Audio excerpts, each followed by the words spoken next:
It's June the 22nd, 2018, and this is 508, a show about Worcester. Our panel today is Bruce, the Snow Ghost Russell. Hi, Bruce. Hello. And Brendan Melican, who's barely in the frame. Can you scoot over about a foot, Brendan? People on Facebook want to see you. Hi, Brendan. How are you doing? I'm fantastic. Thank you. And me, Michael Benedetti. Today we're talking about kind of like a drum roll. That's like a drum roll, sliding our mics around, getting ready for the show. Today we're talking about suicide, Main Street, and heavy metal madness. Not all at the same time. Oh, we are all at the same time. Brent crude oil is $75 a barrel, down 3% on the week. Bitcoin is $6,100, down 5% on the week. You're listening to Unity Radio, broadcasting with 100,000 milliwatts of power on 102.9 FM and streaming at worcestermag.com. This show is also cablecast on WCCA-TV 194, podcast at pieandcoffee.org, and live streamed to our Facebook page. You can call in live at 508-471-5265, and thanks to the mighty Gabrielle Powers for engineering today's show. People at home, people on Facebook, if you want to ask the Snow Ghost a question, now is your opportunity. 508-471-5265. That's the show. All right, thanks for tuning in. Brendan, can we? I think we should just take off real quick. Something I think we both agreed was basically written for today's program, or written for us in general. So yes. Unfortunately, it was announced that the current CEO of the director of the WRTA has resigned. Right? Yes. And which is too bad. Nice dude. I actually got a chance to talk with him a few times, and whatever. I actually really liked the guy and gave me some hope for the place. But what was amazing was in the article. It was the chairman of their board of advisors' response to the announcement was, and this was quoted, "I don't know why anyone would want this job in the first place." And it just strikes me as really, we've spent a lot of time talking about public transportation, ways to fix it. Maybe we shouldn't bother fixing it, Bruce. If you can think of a way to just make it go away, I'm sure you could come up with something. But it's like, from the inside, how can you even begin to try and repair a system if the advisors to the system itself, the advisors to the chair, the director of the program, don't think it's worth anyone even bothering to apply for the job in the first place? It definitely sounds like you have a problem whenever you're at that point with your organization. If you're the chairman of a board and you think that the organization you represent no longer has any value, then it might be time to either think of a new board or just shutter the whole entity. Well, go ahead. The thing is like one thing about a board. At least nobody will be bored staff. When you want to get rid of your problems, depending on the problem, just don't think about it. Because generally, if you don't think about certain problems, they tend to go away. They come more frequently if you keep bringing up the same problem, but they never really go away. Do we want the buses to go away, though? No. All right, well, so that is the problem, then. If we don't think about our bus budget deficit, though, it'll go away. It'll go away. Then this is the whole problem. The problem is we think about money too much. We're just going to stop thinking about the money side of things. I want to talk about two things which are maybe not super policy related. I want to say one thing. Yes. Yes. It's been a long time since we have a rolling interruption show. I'm glad this is happening. The thing about the budget, it's just like they got money to fund this. They choose not to pay for it. That's the whole problem. People want to cut stuff out. And the people who are suffering are the ones who are like the elderly, the poor, et cetera, because they can't afford for insurance or gasoline, et cetera. They just choose not to pay for it because they want everybody who suffered, especially the elderly and the poor. That's just the bottom line. And like people have got to wake up. Bruce Russell, folks. So before we talk about more policy, Bruce, thank you for that. Before we talk about more policy-related stuff, I want to talk about two non-policy-related things that are very good from the week. One of them is that we got a certificate of recognition from WCCA this week. It has only my name on it, but we should all have our names on here for doing over 295 episodes of 508. How'd they miss the other 5? I'm a little behind in getting the episodes to them. All right. Do you get another certificate at 3? No, I think this is it. Yeah. I think they were like, I know these guys have done 300 episodes. We can only certify 295, whatever. We're going to give them a certificate. You've aged real well, man. Looking at you up on the screen there. Oh, yeah. Taking good care of yourself. Oh, yeah. Yeah, looking good. So the other thing I wanted to talk about is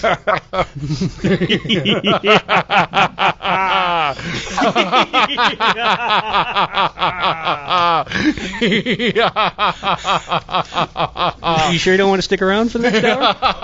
Oh yeah. Okay. The other thing I want to talk about that wasn't super policy related is this thing from Worcester Magazine. By the way, there's these Worcester Magazine guys wandering around in the background. That's who Brendan's talking to.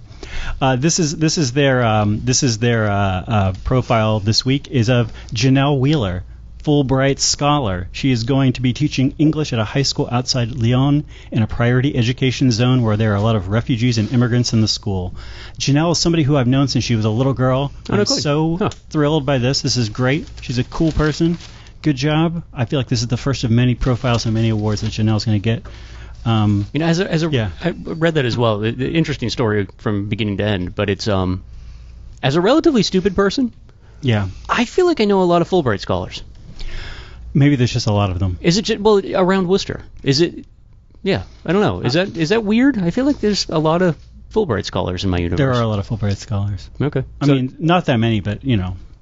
Enough that you're like a cool person. Cool people like Fulbright scholars hang out with you. I mean, the other thing I wanted to point out about this is, and she mentions this, which is that she, you know, as many people do when they were a young adult, became a vegetarian, and then going to the New England Veg Fest in Worcester was what turned her a vegan. This was years ago. I remember her coming to the Veg Fest and being like, last year at the Veg Fest I became a vegan, and me thinking like, you know, like, good luck, kid. We'll see how long that lasts. And sure enough, here it is, years later, and she's still here, like, working on animal rights stuff. So I feel like, you know, I mean, we basically coined the term Worcester Renaissance with talking about the Worcester Vegetarian Renaissance in this show.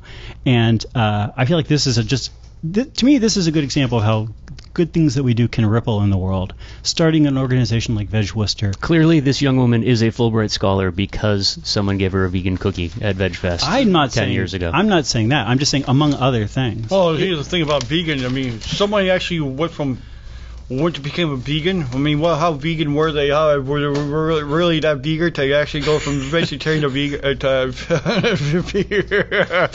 I lost that one. That's okay. You didn't bring a script this time. You got to write down your notes. Ladies and gentlemen, Bruce Russell. Bruce, how are you doing? Pretty good. How are you liking? You know, Bruce? Right now we have on the big screen behind us a thing saying Worcester, this city should be destroyed. Yep. Famous Bruce Russell quote. Famous Bruce Russell quote of one that never made its way into a T-shirt. Well, you know, it always seems so negative. I mean, this is a quote which came from a time when Bruce came over to my house, and as he often did, and started making a pot of coffee. Didn't look at me. Walked in the room, started making a pot of coffee, and after a moment of silence, I said, "Bruce, how's it going?" And Bruce turned around, looked at me, and said, "This city should be destroyed." Yeah. And turned back and started continuing to make his coffee. Which is, I think, oddly one of those statements that anyone that's been around Worcester long enough, you can just hear that and not really be taken aback by it. You can just understand, you know where that guy's coming from. You're not going to go on with your day. You may not share that perspective, but it's a reasonable perspective. I mean, it's kind of a joke. I don't mean it personally. I don't want people to take it offense by it. It's just a joke. But, I mean, that picture was actually... Before I was coming back from L.A. or just on my way there, that's when I was pictured sitting, because I was right across the street where the old laundromat building used to be. I think this might be the parking lot of St. John's. Yeah, definitely. With the railroad thing. Yeah, you can actually see the TNG building in the background there. Yeah. So there's so many things besides Worcester Magazine and our award that we could talk about this week. Just news with Notre Dame, the Paw Sox. We already talked about the WRCA. It's church down yet? I stopped paying attention last week. I don't know. I stopped paying attention a long time ago. Yeah. The only time you pay your attention when you pay your bills on time. That's the only time you start paying attention.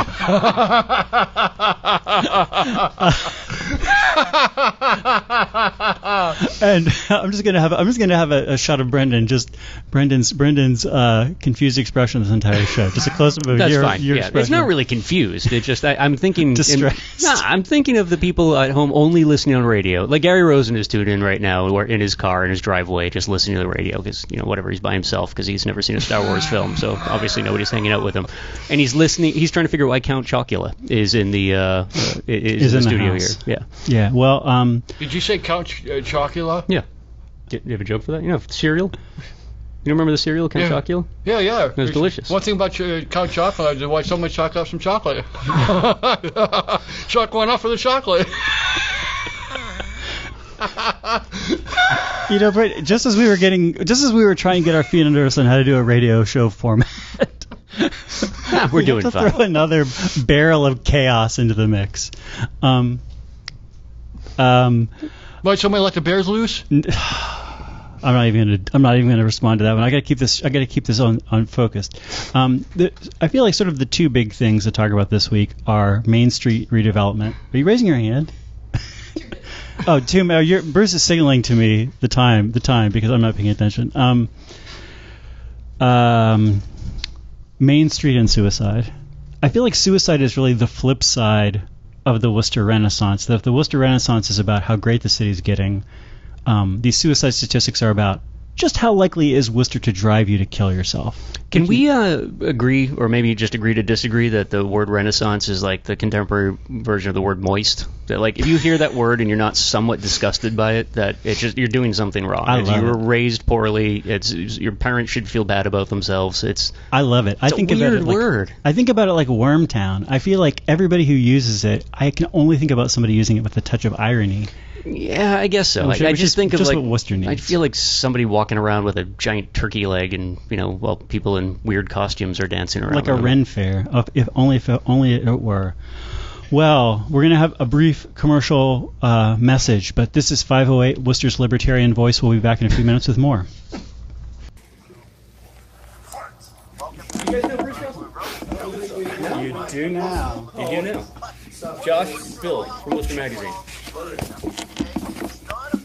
Bruce is Worcester famous.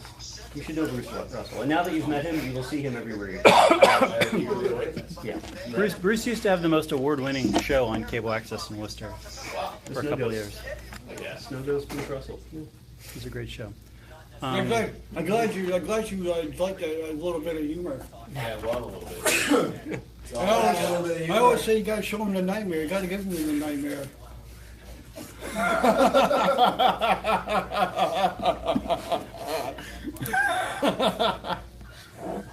Bruce also has a line of coffee mugs, which I really? proud owner of one. That's anything else? Isn't that memorabilia still floating around?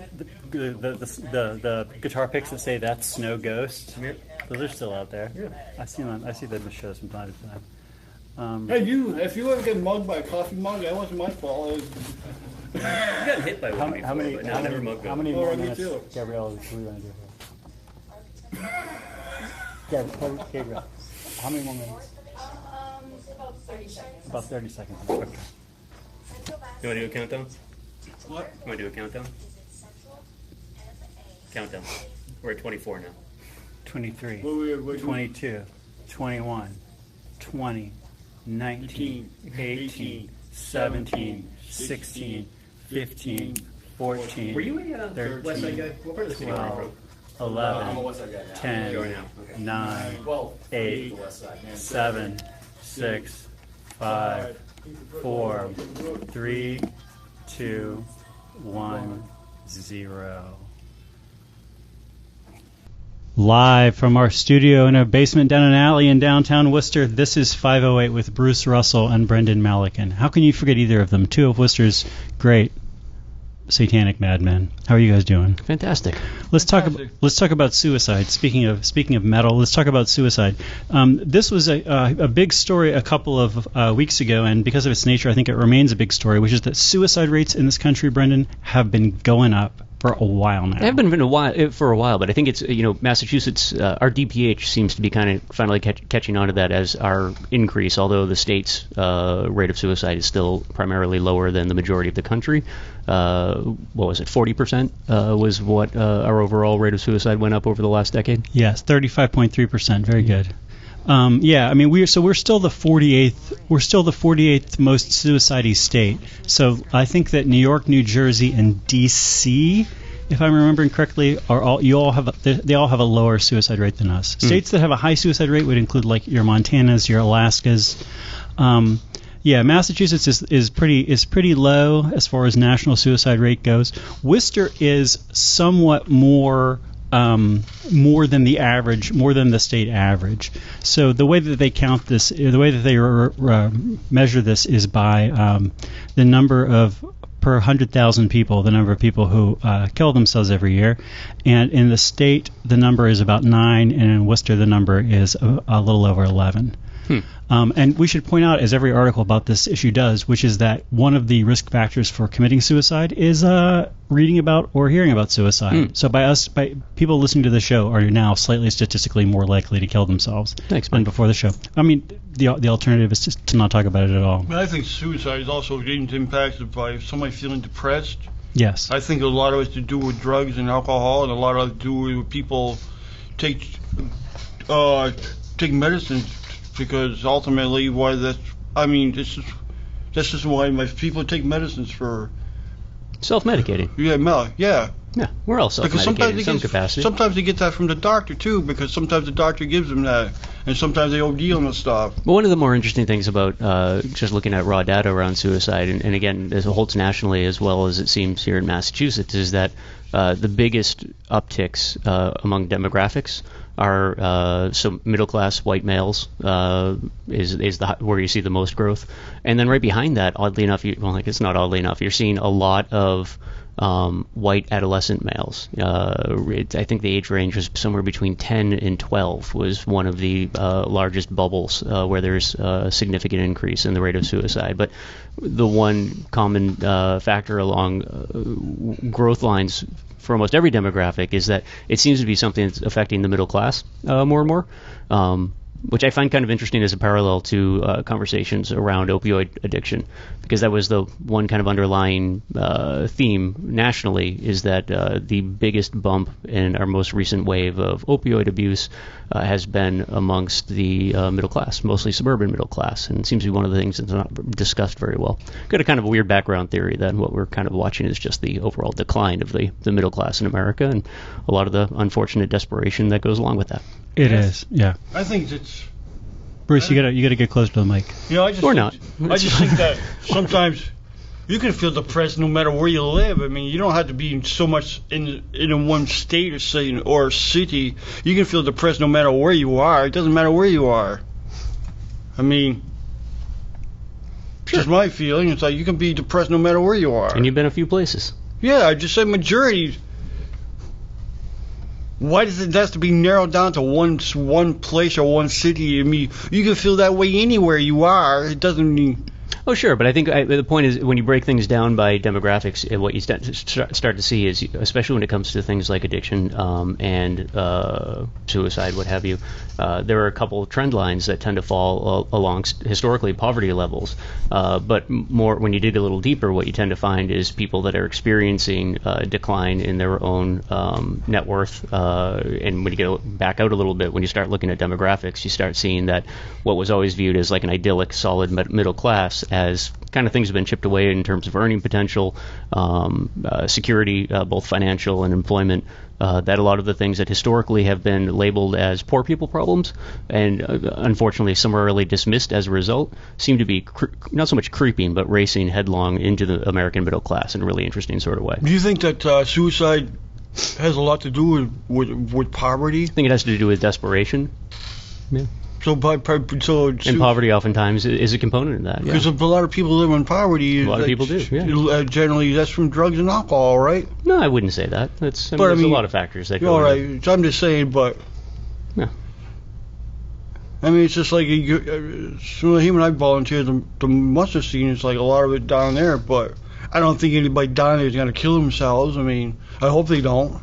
Yeah, I'm sure people would say the same thing about Anthony Bourdain too, right? Like a day before that news broke that he was not likely to kill himself, and he wasn't a poor guy either, right? I mean, dealing with addiction issues for years, mental health issues for years, and I think that's where you're going to kind of double back and take a look at a chicken and egg sort of approach to what you said about drug and alcohol abuse too. Like, is that indicative of somebody dealing with mental health issues, or is that somebody who's self-medicating and unfortunately gets dragged down a long road that there's no walking back from? And it's also sometimes is that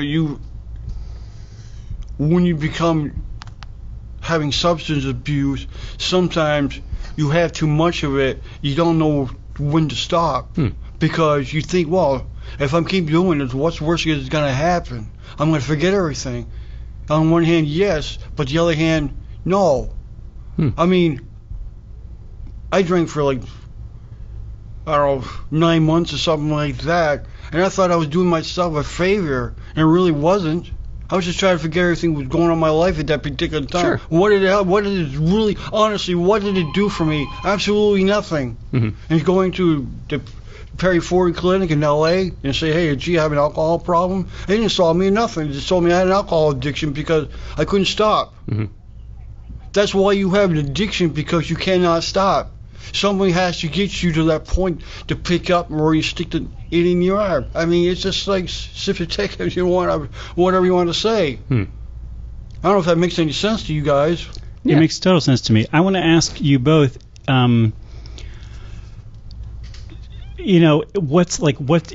do you feel like there is some silver bullet solution? Do you feel like there's some underappreciated solution that we should be doing a lot more of? Or do you feel like we're basically doing the best job that we can as a society, that these are a bit out of our control? This issue, these kinds of things. I mean, you could just go ahead and look at some of the old, some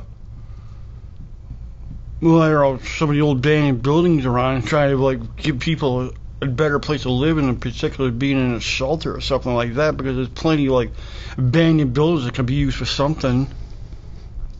I Okay. mean, of course, when you're talking mental health issues, that's something we should always be doing a better job at. You know, we tend to look back at the 60s and 70s when we started to deinstitutionalize and dismantle our historical mental health complex in the United States. But really, that was dismantling something that was probably one of our most tragic experiences with, just basically locking people away who were in desperate need of health care, as well as people that were just viewed as being not friendly to polite society, and locking them away as well. But since we started took a negative approach to mental health care in that period of time, I don't think we've done a really good job of replacing or filling that gap with the necessary sort of care, and also make people realize that it's totally safe and comfortable to be talking openly about issues like that. Can I talk about West Virginia for a second? Sure. My favorite nonfiction book I read last year was called Ramp Hollow, The Ordeal of Appalachia, which was mostly a history of West Virginia. And it was interesting because, obviously West Virginia, when you think about it, you're like, well, this is just a place where there's a bunch of poor people. So the question is, like, how do you end up with a place where there's just a bunch of poor people? And in that situation where the answer is because people were subsistence farmers, and then subsistence farming fell apart, and then they didn't have any resources. And subsistence farming, I think we often think about that as being like a form of destitution rather than actually like just a form of like non-capitalistic sustainable survival, which is what it was for them, which is like, all right, you don't have a lot of money, but you don't need a lot of money. Right. And you're doing great, and you're having kids, and the population's going up, and people are having a good time. Reading that book, you sort of are thinking like, where did it all go wrong? How could this subsistence farming have continued? There's something really idyllic about that idea, right? Of an America full of homesteaders. Sure. Or as incompetent farmer Thomas Jefferson would have called it, yeoman farmers. Right. Independent people, okay, and also they're slaves, but mostly just independent people, and they're slaves, sorry, to mention that too. Reading this book about the history of subsistence farming and how it fell apart in one particular part of the country, it just seemed overdetermined to me. Like there were 6 different big society-wide forces that were either intentionally or unintentionally working against the viability of subsistence agriculture. Sure. And so there was it fell apart there earlier than it fell apart other places in the country. But there, unless you could deal with 6 big society-wide forces at the same time, you were not going to save it. I think about mental health. Sometimes I worry about mental health as the same thing, where there's got to be like half a dozen society-wide forces, whether we're talking about the internet, we're talking about family structures, we're talking about healthcare stuff, we're talking about job market stuff, we're talking about automation, we're talking about all this different kinds of stuff. We're talking about even probably things like, the lack of a world war, things around the draft. All of these things together are conspiring for us to have a society where people are unhappier than they would be otherwise. And like, I don't feel like there's an easy solution. I mean, in individual people's, like if a person comes up to me and they're like, I'm depressed, I can be like, all right, well, maybe I can try to help you. Yeah. But as far as like, what should we be doing in the city to reduce suicide substantially? I don't know. Right. Be in a different century. Well, and I kind of take the same approach. That's why I was drawing the parallel to opioid addiction as well, because I think it's kind of safe to look at those in a similar light, right? I mean, folks who are dealing with however you want to term it, pain in some form with via addiction or via abuse of opioids, right? Like that's coming from a place that I don't think is easy to identify by looking at a chart or looking at a bunch of public health data. Yeah. There's a lot of forces in society that are going to push somebody into a corner that they don't feel that they can escape from and lead down a pretty bearable road. And I think unfortunately that's the one downside, I think, of mental health being discussed more commonly over the last probably decade is just that. It's just kind of become a catchphrase that doesn't necessarily have any meat to it and certainly doesn't have any solutions to bigger societal problems that we face. Well, here's a thought, though. I mean, couldn't we just, like, it's too bad there wasn't, like, an 800 number where you can call somebody and say, well, gee, I'm thinking about committing suicide, like a 24-hour hotline. Well, there is. I mean, I would say that there are, but that I guess my long rambling thing about West Virginia and agriculture was just means to say that, like, an 800 number is all well and good and probably helps solve the problem a little bit, but the idea of saying, well, we should just have more 800 numbers, we should just spend more money on that's not going to deal with the suicide problem. The thing about suicide is that the problem is nobody sees it coming. Because people don't really talk about it. Because if you're going to talk about it, you're not going to do it. Because nobody ever sees that coming. We should say that, one of the statistics that people have been quoting, this is this recent CDC report talking about America's suicide, that more than half of people who commit suicide, slightly more than half of people who had committed suicide did not have any known mental health condition. So you're right that people frequently do not see it coming. I want to also defend Worcester a little bit with these numbers, talking about how Worcester has a higher than the state average, and Worcester County has a higher than the state average suicide rate. Living in Worcester makes you about as suicidal as living in Iowa or Michigan. Why is that? So it's not like Worcester is like living in hell. It's just like living in the upper Midwest, which is not like living in hell. I've lived in the upper Midwest, and it's a great place to live. All right. What were you saying, Bruce? Why is it higher here than in other parts of the country?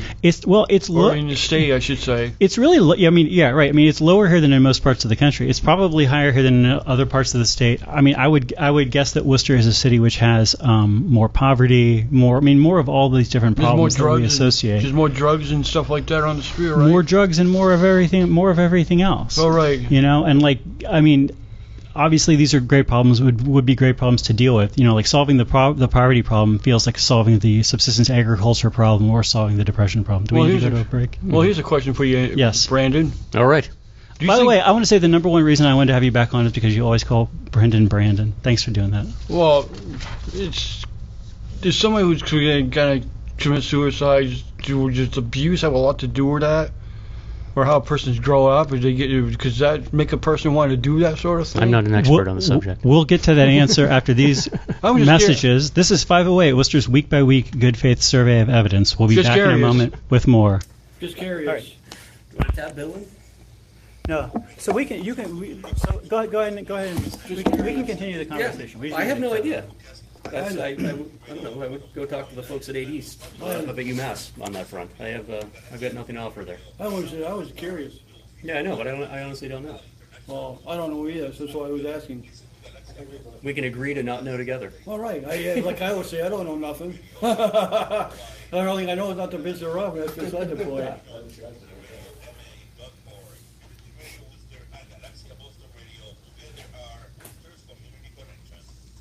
I'm trying to find this map of downtown Worcester. Are we going to start playing episodes of The Wire in the background? No, we'll have this thing of Weebay though, because I think the file that I have about downtown Worcester is too big and it keeps crashing the TV. So, how many minutes do we have? Do you guys remember Michael B. Jordan in The Wire? Which character? He was the Wallace. Wallace, the one that they killed in like season 3, I think it was. Yeah. Yeah. Yeah. He was fantastic in that too. Yeah. I'm just tying it back into our earlier Black Panther conversation. Oh, he's in Black Panther. Yeah. Is that a spoiler now? Or no, he's not the Black Panther. He's the He's not. He's in Black Panther. Correct. The Killmonger. I just said he was in Black Panther and named the character. Got people who haven't seen it over here, Mike. Do you understand these construction diagrams? Do you understand them more than I do? I don't know how much do you understand them. What do you? I mean, I understand what the word bollard means, but I'm not sure what they mean by resin in every case. What's that? I definitely don't understand what they mean by RET period. I don't know what you're looking at. I mean, it's not on every page. I don't know if it's retread, retire, something. No, I I've don't got no know. idea. Looks like some sort of curve. Yeah, I mean, how many minutes do we have? Welcome to 508, your weekly survey of how many minutes we have until the next commercial break. Do you want to tap in Bill? We're starting to talk about downtown Worcester. Bill, do you know how to read these diagrams? These construction diagrams? Was that for the Main Street? Yeah. Streetscapes? You got the real ones. That always gets a good meet. Here, have a seat, because I would actually love to talk about some of the stuff you touched on in your Mass Live column at the same time. So I think this all kind of goes hand in hand. You have 30 seconds. The, 29. have you guys no been idea how to to read these. Concord, New Hampshire, at all recently? Concord, no. They have done a very similar sort of what we call a complete streets program. They just kind of wrapped it up over This the last is year the or so. water, and this is the well. Drink full and descend. The horse is the white of the eye and dark within. This is the water, and this is the well. Drink full and descend. The horse is the white of the eye and dark within. And this is Brendan Malikan, and this is Bill Shaner. Mm-hmm. This is Bill Shaner, and this is Bruce Russell goofy on his phone. And I'm Mike Benedetti, and this is the 508 Show, Worcester's show about mainstream redevelopment. We have this thing which is called Main Street Reimagined. Do you guys know about this? Mm-hmm. So this is called Main Street Reimagined. It's a project which is going to start summer 2018. That's this summer, Brendan. That's like This right summer. now. That was Yeah, I actually think today, if I'm it not did mistaken. start. They have the north end of Main Street blocked Yeah. off. The project duration is 2 years. The project cost is $11 million. Here's what the city tells us. The city is embarking on a long overdue $11 million top to bottom reconstruction of Main Street. This is not simply a repaving project. Not simply repaving part. No, we're building a Main Street that is not just a way to drive from point A to point B, but a 21st century Main Street that embraces modern urban design philosophies, that is built to encourage parking your car and walking to multiple experiences all throughout downtown. I want to apologize to whoever wrote this on the city's website, because I know that you did a good job with this, but whenever I read it on the radio, it sounds silly. We want downtown multiple experiences. Brendan, have you ever had more than one experience downtown? Soon you will. There'll be multiple experiences. We want downtown to be a destination, not a waypoint, and this new Main Street will deliver on that vision. So there's sort of two parts of this that I can tell. One is that they're going to put up some public art, and the other one is that they're going to change the sidewalks a little bit as part of this complete streets thing. Yeah, I think the sidewalk part is a little bit bigger than just. It's not just a little bit. Yeah. It's going down to one lane for almost the entirety of it with sidewalks that are about twice as big. Are these sidewalks twice? This is so. I'm looking at this diagram, which I could not get on the screen behind me because the file is too big and it keeps crashing it. But we have like 200 pages of cool stuff. So like the one, this is looking at a section of Main Street, which goes roughly from Chandler Street up to almost Highland Street, like up to the old courthouse, Right. almost. And maybe like 10 or 20 yards down some side streets that connect to Main Street, not very far down those side streets. And I'm looking at this diagram and trying to understand exactly what is happening. It looks so the sidewalks are getting bigger, but you're saying the sidewalks are getting twice as big? It can be enormous, and it basically taking the space that now takes up a single lane on Main Street. So the sidewalks are getting expanded in street parking is getting a little bit expanded at the expense of one lane of traffic on each side for pretty much all of it. So it's going to go down to a single lane street, and especially around, I think it's the Palladium, the Hanover, and Mechanics Hall. They're going to be even bigger sidewalks with like areas to sit down and have public art and that sort of thing. Oh, and there's going to be like a big median through that chunk that you were just talking, or actually I guess around Federal Square. there's going to be there's not a giant median all the way through there, is there? There will Oh be. yeah, it's gonna be like a grassy median, like with like trees or something. Yeah, and there's going to be a ton of bollards added, so that's Mhm. good. And there's going to be some resin crosswalks, which I think of as like plasticky crosswalks that are going to Yeah. be put in. You're saying it's going to go down to one lane? One lane and a bike lane, I think. Yeah, the bike lane is definite. I don't think it's protected, so it'll just be Yeah. a wide bike lane and extra parking. I don't understand how to read this document at all. Yeah. Yeah, Terrible those contractor. Those are the high tech I think they have some diagrams that are more like public facing. Yeah, there's a couple slide presentations that have gone out via council and whatnot that Yeah. are planning that have more color and are easier to recognize. I was saying in between the break there that if anyone has been up to Concord, New Hampshire, I mean, obviously in terms of scale, not Worcester, but they're downtown. They wrapped up this spring a very similar project, and it's pretty fantastic. It's their main street actually looked a lot like Worcester, just a little bit shorter for years. Almost every block now, sidewalk dining, lots of outdoor public seating spaces, tons of public art, and both big and small stuff. And I think that's what we're shooting for too. Things that might be temporary installations, but then also like metalwork and whatnot that you kind of don't even notice by design, and just becomes part of the streetscape. They actually did a really nice job with it. I'm going to get to the public art component in a second. I just want to say, could we say that this is going to make the sidewalks feel like the new sidewalks around City Hall? Is that an accurate statement? Feeling like what capacity? Well, the sidewalks around City Hall, like over the last 10 years, have been expanded quite a bit. Oh, yeah, okay. Cleared out quite a bit, streamlined. Lots of bollards have been added. Those bollards are those like 3-foot high things which are, I guess, to prevent cars from driving up and hitting pedestrians / being effective car bombs. Which, if you're a long-term listener to 508, you remember when the city first installed them, they didn't secure to the pavement, and when cars Yes. did hit them, you'd have a giant rolling metal pin like careening down Yes. Front Street that would take out anybody who happened to dare cross the street. I remember Scott Zobak was always very excited about the word bollard, which is what got me into the word bollard. These are heavy enough. We'll just Yeah. leave them here on the sidewalk. No one will ever hit one. So these sidewalks are getting big, especially around the corners of blocks. The sidewalks are getting really big, I guess, to Yeah.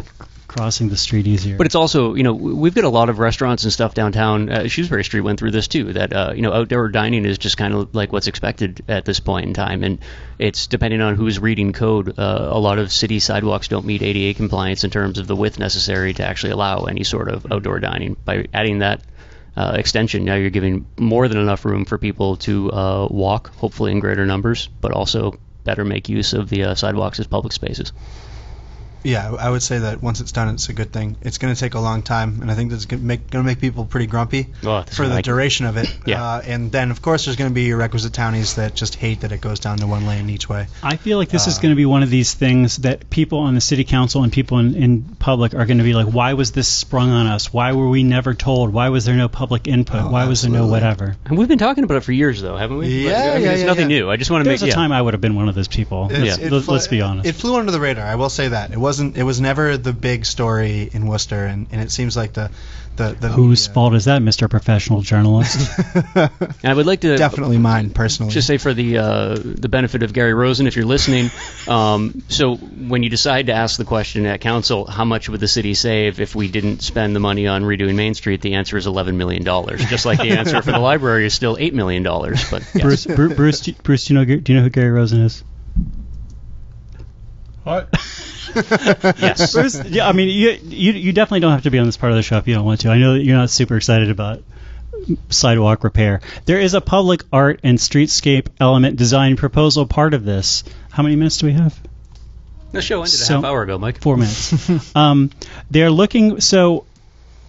looking at the documents for this public art. Originally I thought this was the kind of thing where somebody would be like, oh, well, like you should just like put up a cool picture of Abby Hoffman or something, and the city would be like, great, we'll pay you like $1,000 for that idea and we'll do it. But these RFPs are like serious stuff, man. I feel like you have to be a contractor to fill this out or to like know how to do this. RFPs are no joke. Yeah. And it really is saying here like, hey, local people, Worcester people are highly encouraged to do this. What Worcester people? I mean, I'm sure that there are totally Worcester people who know how to like Cast bronze.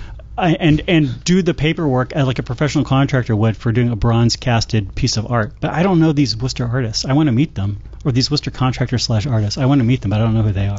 Yeah, I would say that the way this is rolled out is pretty wonky. I think that they would have done well to save this process for after they. If you legally have to do an RFP, maybe do like a email application, choose who you want, and then make them fill out the RFP and help them, because this is, I don't know. I'm with you. I wouldn't know how to do that. I mean, I think it's fine that I don't know how to do this. I mean, they shouldn't be using my ideas anyway. I think it's interesting. They have a bunch of stuff in here, like, what are some ideas you should have? You could talk about creativity, innovation, and revolution as reflected in Worcester's past. You could talk about Esther Howland. You could talk about barbed wire. They have all these suggestions in here of Worcestery stuff you could talk about. Brendan, you wanted to say something? I don't know. Yeah, no. You mentioned creativity, and I was just going to throw out there that there's no better way to inspire creativity than a 20-page RFP. That's well, Brendan, in my mind, that's really what gets the juices flowing. Under creativity, we have the subhead Peace, Love, and Happiness, celebrating Worcester through 3 symbols closely associated with the city. The peace symbol, a 12-foot cast bronze statue of Abby Hoffman. That's what we're getting.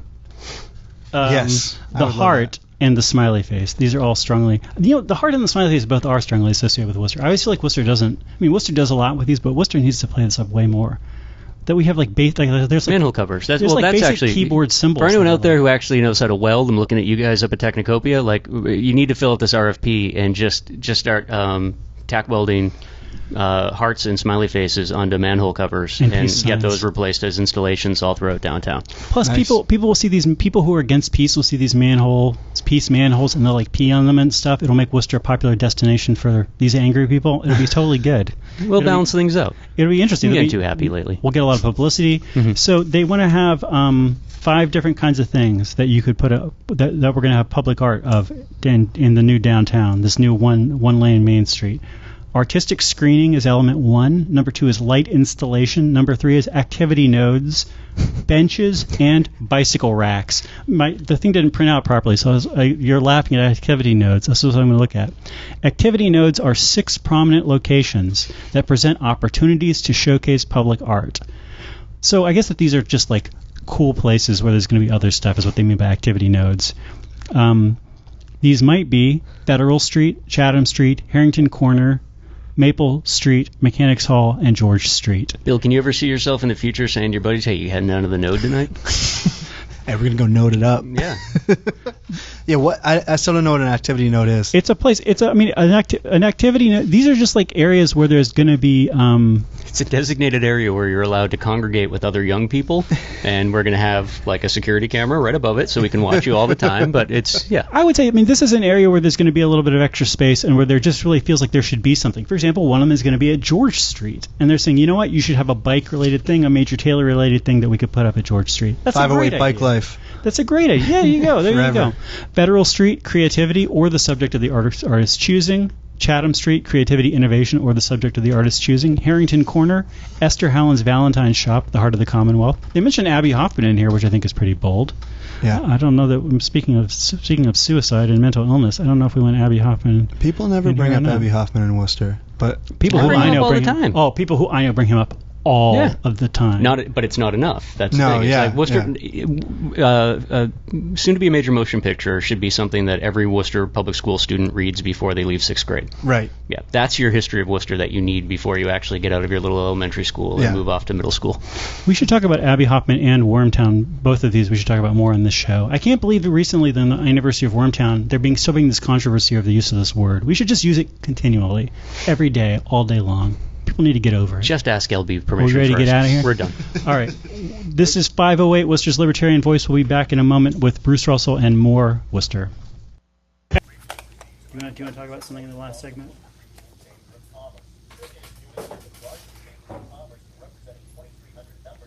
No, the reason I was asking if you're from the West Side, I didn't. Whatever.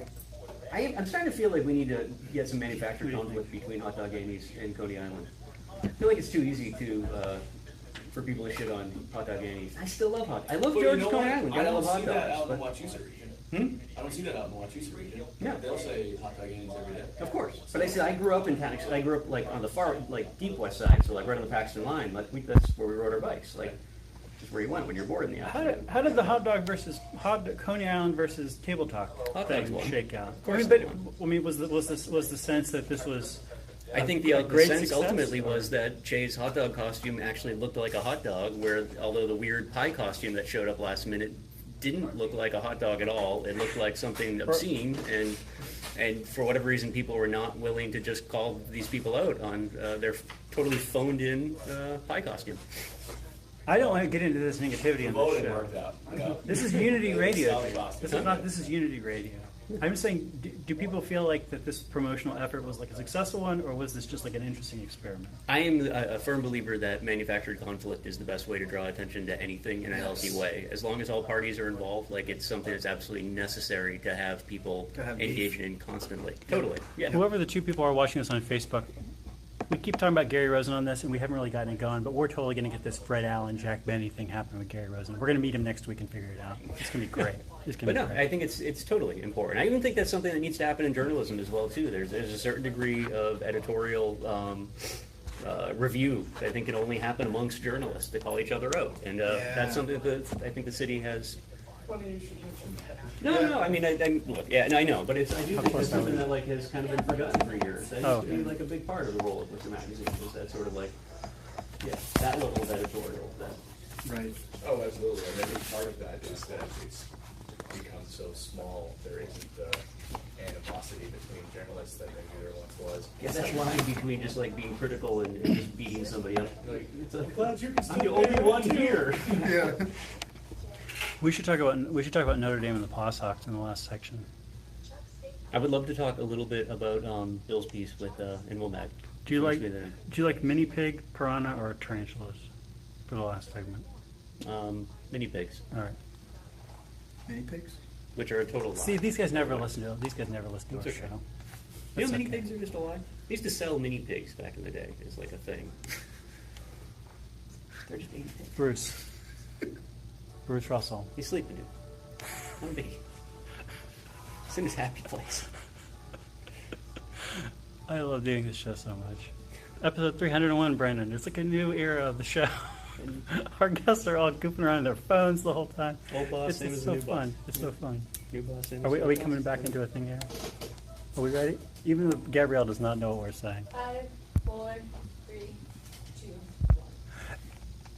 1. Everyone loves him. He's all alone in the world. His mother and father weighed several hundred pounds, but little Ernie was born to be a mini pig. No bigger than the palm of your hand, no larger than a telephone. Born to go through his entire life as a mini pig. Yes, the smallest pig in all the world, and he is here right now. Come in and see him now. Just 1 pound of bacon on the hoof, alive and here now, in the person of Brendan Milliken, Bill Shaner, Bruce Russell, and myself, Mike Benedetti. We need to talk about Notre Dame, and then we could talk about something else All right. besides mini pigs. What do we have to say about Notre Dame? Well, I mean, we should talk about Notre Dame and the Paw Sox. These are two things which, I mean, like, what's the smart money say this week, Brendan? I feel like my money this week says like neither of these things is gonna be resolved in a exciting way. No joke. Yesterday, the two people that I would go to for to see where the smart money is heading, one put $10 on staying on Rhode Island, and the other put $1,000 on coming to Worcester. So I'm out. Really? I'm walking away Really? from the table. I don't even Going know. back to blackjack, man. I mean, I have to say, like, for the longest time, I was like, of course the Paw Sox are never going to come here. Are you stupid? And then it just seems like, I mean, I don't pay attention to this stuff, so of course I was fooled by this. But I was totally fooled by this after a while. Like, oh, maybe this is going to happen. And now this week, it seems like the Rhode Island legislature is like, okay, fine, we'll build Where are you you at, something. Bill? Well, the smart money in the human smart money form. is actually on Bill Worcester at this Shaner. point because the deal in Rhode Island has been altered to a point where the Paw Sox won't even like say anything about it. Like they're very clearly upset with how the deal has been negotiated in Rhode Island. Did I read the wrong newspaper article this morning? Why did I get the exact opposite? Well, no, because there are impression? things. I think what we're seeing is a lot of attention on the legislature, which is Right. moving this package forward. But if you read between the lines, I think to Bill's point, there doesn't seem to be any aspect of conversation with the Paw Sox involved with that. It's kind of confusing because yes, the Rhode Island House is getting pretty close to. They're going to vote on it tonight. And it looks like they're probably going to pass it, but we don't know. But even if they pass it, that's basically just giving the local and state officials consent to negotiate. It's still up to the Paw Sox. It's not like if they vote all in favor, yes, we keep the Paw Sox. That's not it. It's ultimately up to the organization to decide where they go. So the smart money is still that Worcester's interested enough in this that they're going to pony up a level of cash and development that Rhode Island will not do. Yes. What are they Okay. going to pass in Rhode Island? It's Wait, you guys just got to share this mic. What are they going to pass in Rhode Island? a funding bill for a new McCoy Stadium Where are they going to put that? in Pawtucket, but it's complicated because they might come to Worcester. Oh. The Paw Sox. What do you think about the Paw Sox coming to Worcester? Well, if they put a stadium in Worcester, where would they put that? Someone's backyard? It's funny you mentioned that. Alan Fletcher has offered his backyard to be the it home basically of the new is ball. Alan Fletcher's backyard. They're gonna put it where Wyman Gordon, the old manufacturing thing, used to be, right by the train tracks. This is like when you're walking Canal District. This is like when you're walking down Madison Street towards Kelly Square on the right. Well, if they're going to put this in someone's backyard, We're cool with it. yeah, it's just like, well, if the water breaks, you know where the dam's going to go, right? Someone's backyard. Yeah. The dam's got to go someplace, so why, Has to go why somewhere. not? All right. Yeah. I get a dam in my front yard. Oh, well, damn that. You know that sounds. That sounds great. I think Sorry about that, Mike. if I had a backyard big enough, I'd give it right up for the Paw Sox. That'd be cool. Yeah. Just I'd be down walk with out, that. wake up in the morning, hang out with the boys, throwing pitches. Mhm. Maybe Mookie Betts will be there one time when he's hurt. Mm-hmm. Hang out with Mookie. And welcome to Niagara Falls. Slowly I turned, step by step, inch by inch. I slept like 3 hours last night, so this is the perfect show for me. So now surprise me, fellas, and tell me that this idea of saving Notre Dame is going to happen. It's going to happen, right? My skepticism over this totally unfounded. No, it's not going to happen. No. But if someone can tell me how I can get a hold of some of the marble and granite involved, like I need to redo my steps in my backyard. Yeah, that would be great, totally right? I down don't with think they're going to open it up like that. Hanover has been generally averse to letting anyone on the property, including like third-party structural engineers. All right. So, and that's a pretty big issue for the preservationists. They want someone to get in there and say, "Hey, is this actually as decrepit as people say it is?" Got it. They don't believe so. I really, I've had my fingers crossed for somebody to do a really sweet, like, illegal dance party there. Maybe they have. Like, I wouldn't necessarily know, now's but the I time. kind of think that I would know. I don't think it's happened yet. Mm-hmm. Yeah, now's the time. I'm looking forward. I would give it maybe 3 more weeks tops. And then that opportunity's gone. Yeah. All right. Well, Notre Dame rave, people. It could happen. Notre Dame rave. Let's get it going. Hey, if you're going to do a dance party, I mean, you got to have your party in it somewhere. Put it right down the middle.